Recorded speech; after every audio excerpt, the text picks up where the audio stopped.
in Azam City. You're watching One TV News Channel. One TV News Channel. Serving you with information, news, sports, and public affairs. One TV News Channel. One TV News Channel. Serving you with love. Ang telebisyong pangmasa. One TV News Channel. One TV News Channel.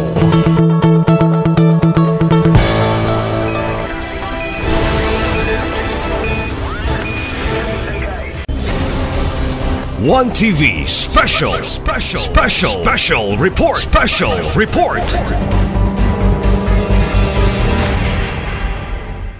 We have a complete attendance, Madam Presiding Officer. Having a complete attendance, the chair declares a quorum.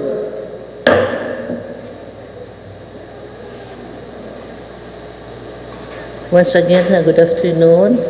For the order of business, may I request the Honorable Majority Floor Leader, the Honorable Marcelian Tapayan. Thank you, Honorable Chair. Good afternoon. Good afternoon, everybody. There are no visitors wishing to avail people's hour, Honorable Chair.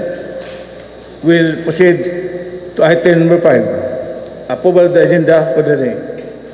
There are 10 written proposed insertions to order of business, Honorable Chair, which I now will read.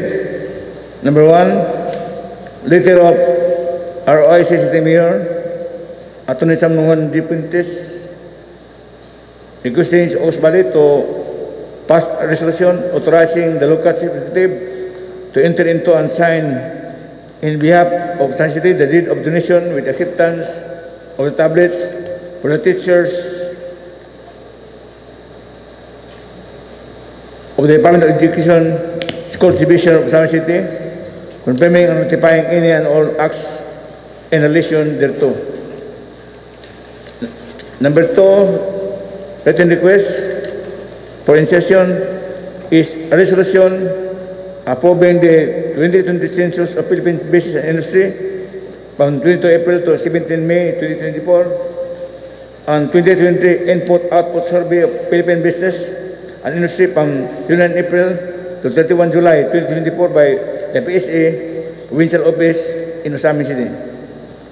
Third written request for insertion is a resolution approving the UHC orientation and consult updates on 26 April 2024 by the Local Health Insurance Office, Osamis in Osamis City. Fourth written request for insertion is a resolution approving the Osamis City National High School retirees gathering on 27 April 2024 by the DepEd Osamis in Osamis City. Fifth written request is for a resolution approving the Strategic Development Plan workshop on 29 April 2024 in Barangay Gala by the Department of Agrarian Reform Provincial Office. Number 6, written request is for us to enact a resolution approving the posting of notices relative to the barangay IPMR endorsement and confirmation passes on 29 April 2024 in Barangay Pulot by National Commission on Indigenous Peoples Osamis. Number 7 written request, Honorable Chair, is for us to pass a resolution approving the Osamis City National High School Special Program in the Arts Recital Program on 30 April 2024 by DepEd Osamis in Osamis City. Number 8, written request is for us to enact a resolution approving the policy formulation training workshop on 8 May 2024 in Barangay Trigos by the Department of Agrarian Reform Provincial Office. Number 9, written request is for us to enact a resolution approving the end of school year rights on 29 to 31 May 2024 with DepEd Osamis in Osamis City. The last but not the least, 10th request for session is a resolution approving the training in shielded metal arc welding NC1 from 13 May to 23 June 2024 by Misamis University, Osamis, in Osamis City. These are the 10 written request for initiations, Honorable Chair. I therefore move to approve the agenda for the day with 10 written proposed initiations, Honorable Chair, which I enumerated a while ago. There is a motion from the Honorable Majority Floor Leader for the approval of our agenda for today with 2 inclusions as being presented. Motion approved. Thank you, Honorable Chair. Number 6, approval of the minutes of previous sessions. Everybody was furnished copies of the minutes of our April 1 and April 11, 2024 regular sessions. And I guess everybody was able to peruse and examine the footage of Honorable Chair. Accordingly, I move to dispense with the reading of the minutes of our previous regular sessions on April 1 and April 11, 2024, and to approve said minutes in toto, Honorable Chair. There is a motion from the Honorable Majority Floor Leader to dispense the reading of the previous minutes of the regular session and be approved of the same. Any comment? Remarks? Hearing none, motion approved. Thank you, Honorable Chair. Item number 7, first reading every business. Letter A, proposed ordinance from the desk of Honorable Marcilian C. Tapayan, an ordinance prescribing the issuance of affidavit of conformity by the Philippine National Police as an operational requirement for the manufacture and distribution, whether wholesale or retail, of PNP uniforms, insignias, and other accoutrements, and providing for corresponding penalties for non-compliance. Honorable Chair, I move the motion to approve this proposed ordinance on the first reading and be referred to the Committee on Police and Public Services, Committee on Laws, Rules and Style, as well as Committee on Trade, Commerce and Industry, jointly, Honorable Chair. There is a motion from the Honorable Majority Floor Leader to pass this ordinance on the first reading and be referred to the appropriate committee, the Committee on Police, Committee on Laws, and Committee on Commerce and Industry. This ordinance prescribing the issuance of a certificate of conformity by the Philippine National Police or PNP as an operational requirement for the manufacture and distribution, whether wholesale or retail, of PNP uniforms, insignias, and other accoutrements, and providing for corresponding penalties for compliance.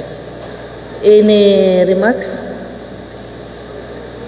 Hearing none, motion approved on the first reading and be referred to the appropriate committee. Thank you, Honorable Chair. Let's proceed to letter C. Petition request for first reading. Items 1, 2, 3, and 4 are 2024 annual budgets of Barangay Sinosa, Barangay Quinoma Norte, Barangay Sangin Dako, and Barangay Gutukan Dako. At this juncture, may I yield to the wisdom of the Chairman of the Committee on Barangay Affairs, Honorable John Carlo Moralion, to introduce an action on these 4 items, 1, 2, 3, and 4, Honorable Chair.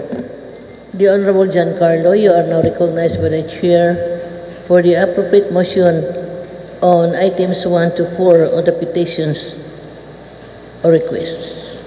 Thank you, Majority Floor. Thank you, Madam Chair. I would like to pass the Barangay 2024 annual budgets of the 4 barangays. Barangay Sinosa in the amount of 3,613,282. Barangay Quinoma Norte, the amount of 4,01,622. Barangay Sangay Dako, 3,120,605. Barangay Gutukan Dako, 2,953,337. I would like to pass for first reading with reservation, Madam Chair.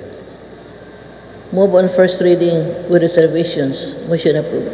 Madam Chair, considering the necessity and urgency of the said annual budgets, and these are being reviewed by the City Budget Office, I would like to pass for second and final reading, waiving the internal rules.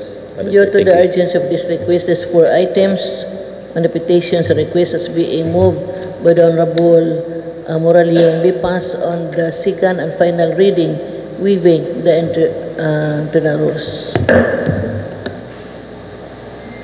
Thank you, Honorable Chair. Item number 5, 2024 supplemental budget. Number 1 of Barangay Manaka in the amount of 550,000 pesos. Duly endorsed also by the City Budget Officer for approval. I again yield to the Chairman of the Committee on Barangay Affairs, Honorable John Carlo Moralion, to introduce and recommend action on this item, Honorable Chair. The Honorable Giancarlo, you are now recognized by the Chair for the appropriate motion. Thank you again, Majority Floor. Thank you, Madam Chair. I would like to pass the 2024 supplemental budget number 1 of Barangay Manaka in the amount of 500,000, 550. passing for first reading with reservation, Madam Chair. Be passed on the first reading with reservations. Motion approved. Madam Chair, considering the urgency of the said supplemental budget of Barangay Manaka, I would like to pass for second and final reading, waiving the internal rules. Thank Due you. to the urgency of this request, the Honorable Moralion is passing this 2024 supplemental budget number 01 of Barangay Manaka in the amount of 550,000 for second and final reading, waiving the internal rules. Any comment, remarks? Hearing none, motion approved of the second and final reading. Thank you, Honorable Chair. Letter D, Messages and Communications. Number 1, complaint letter dated April 16, 2024 of the Balay Council of Litapan, alleging an incident that the water supply from Pulikin was cut off by the Barangay Chairman of Gala. As I peruse the contents of the complaint, Honorable Chair, I noticed that there are actually 2 complaints. Complaint addressed to the DLG by the Barangay Council of Litapan, and there's another complaint addressed to the City Mayor by several individuals. Honorable Chair. So there are 2 complaints. The first complaint addressed to the DLG was also referred to us per routing letter number 14297, referred to the City Council Office from our office City Mayor, and the second complaint was also referred to us per endorsement letter 144.5. This complaint dated April 18, 2024. Honorable Chair, since these are being endorsed to us as complaints, we could not officially take cognizance of these 2 complaints because there is the compliance of the local government provisions whereby the City Council could take cognizance of the complaints by virtue of its power as a disciplinary authority. Accordingly, Honorable Chair, I request our Secretary to write the complainants officially that if should they wish to pursue their complaints with the City Council as quasi-judicial body, they should comply with the provisions of the Local Government Code, that the complaint should be verified and it should contain certification of non-forum shopping, Honorable Chair, so that we could officially act on the said complaints. Thank you, Honorable Chair. Thank you, Honorable Majority Floor Leader. So may we request the Honorable, Mr. Secretary, requesting for a verified complaint of this particular concern. Noted by the Chair, Honorable Majority Floor Leader. Thank you, Honorable Chair. There are no committee reports submitted under item number 8. Item number 9, calendar of business. Please proceed to letter C, unassigned business, whereby we have 10 appointations. I may start with the first appointation, Honorable Chair. A request for us to pass a resolution authorizing the local executive to enter into and sign in behalf of Osamis City the deed of donation with acceptance of the tablets for teachers and 11 to 12 leaders of the Department of Education, Schools Division of Osamis City, confirming and notifying any unlawful acts and related thereto. May I yield to the wisdom of the Chairman of the Committee on Education, Honorable Cecil Yoko, to introduce and recommend action on this first item, Honorable Chair. The Honorable Po. You are now recognized by the Chair. Thank you, Madam Chair. Thank you, Majority Floor Leader.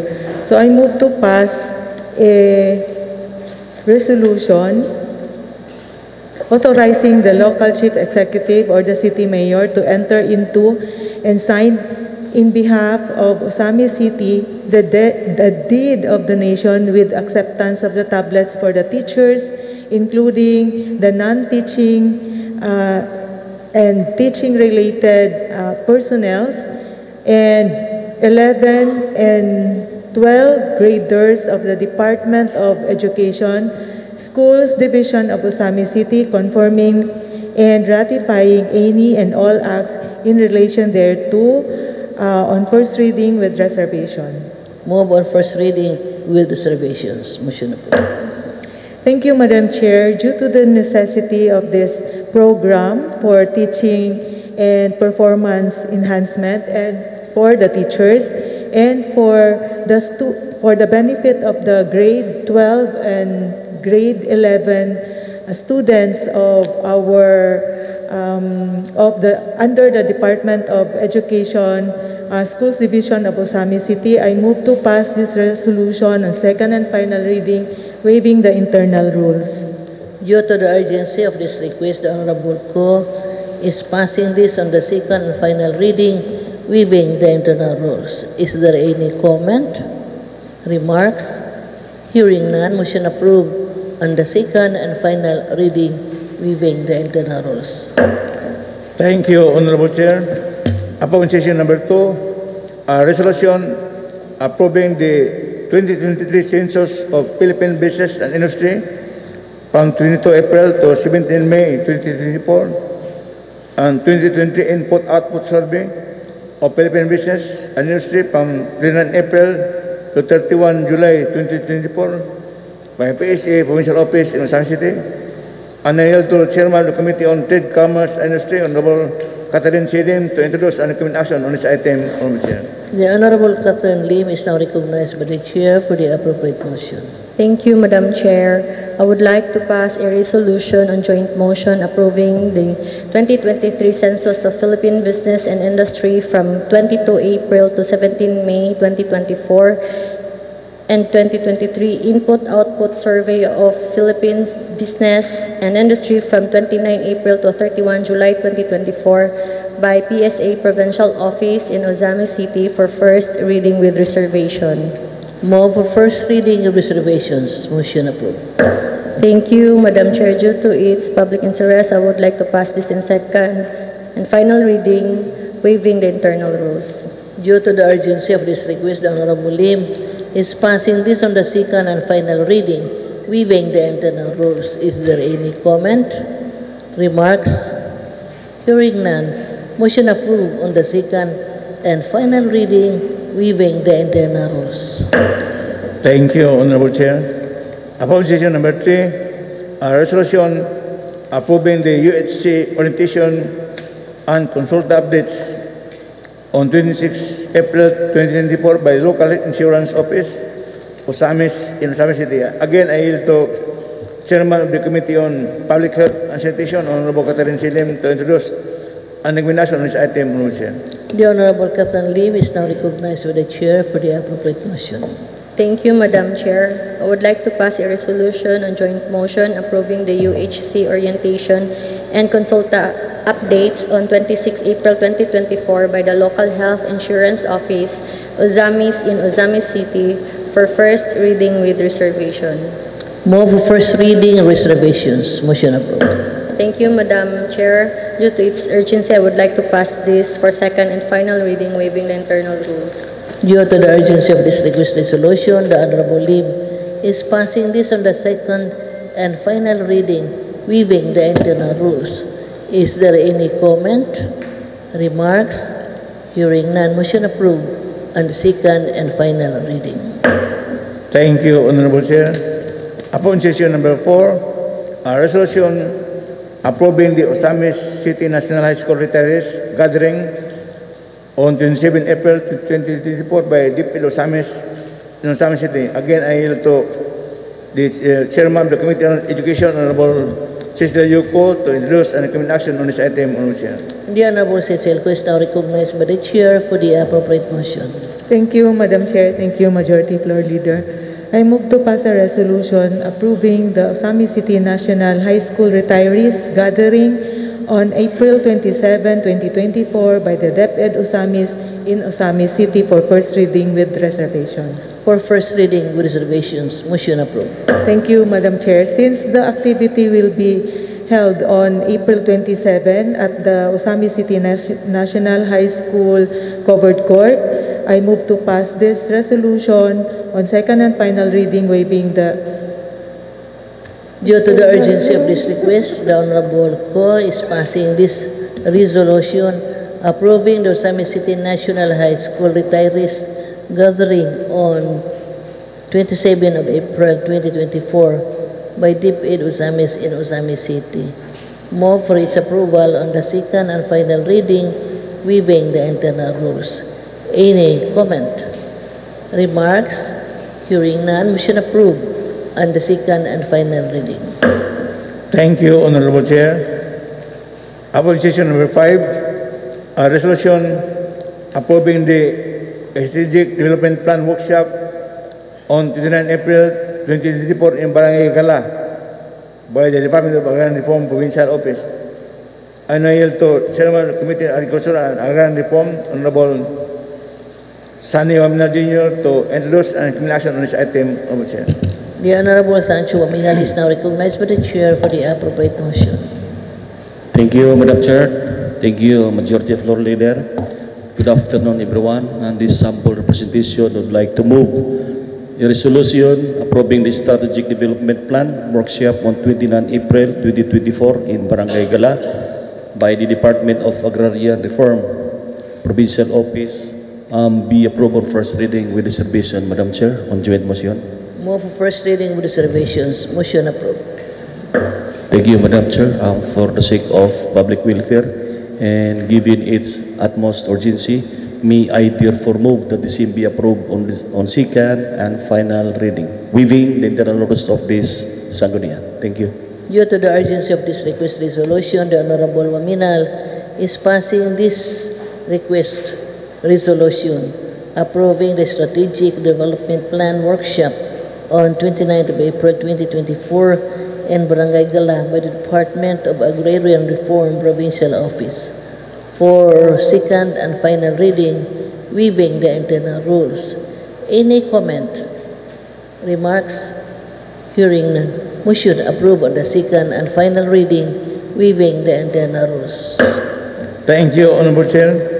Upon inclusion number 6, a resolution approving the posting of notices relative to the Barangay IPMR endorsement and confirmation passes on 29 April 2024 in Barangay Pulot by the National Commission on Indigenous Peoples, Osamis.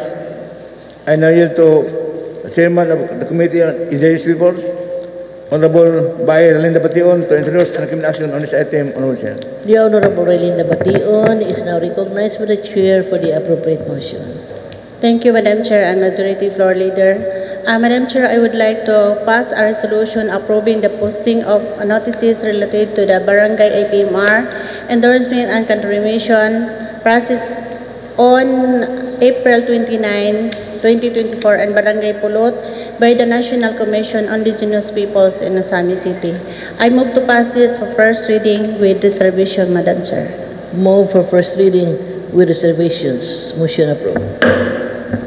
Thank you, Madam Chair. For the interest of this matter, Madam Chair, I would like to pass this resolution for second and final reading, waiving the internal rules. Due to the urgency of this request resolution, the Honorable Relinda Bation is passing this on the second and final reading, waiving the internal rules. Is there any comment, remarks? Hearing none, motion approved on the second and final reading.